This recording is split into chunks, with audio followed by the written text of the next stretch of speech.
Ayan po, kumuha ako ng mga ano, isang ano lang yan oh, dalawang tangkay ng Madre de Agua. Gagayatin ni Inday, gagayatin ko ng maninipis, maliit ba? At ihahalo ko sa ano, sa pakain sa baboy.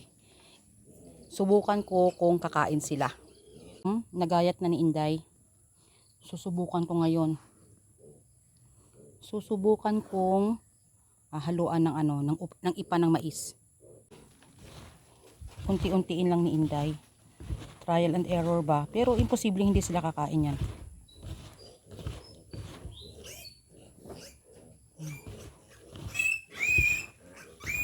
Subukan natin ha. Kumakain sila. Kumakain po, kumakain. Parang hindi kayo nabubusog. Kakapakain ko lang sa inyo. Iyak na naman kayo ng iyak. Kumakain po sila, pero ang gusto nila yung ano, yung dry feeding.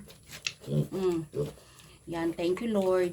Alam nyo, makakamenos tayo ng pakain. Yan, alam nyo po ang Madre de Agua, napakayaman po yan sa protina. Kaya maganda to sa ano, maganda to na pinapakain sa mga manok at saka sa baboy. O, tingnan nyo. Kumakain sila, thank you Lord, kumakain sila. Oh.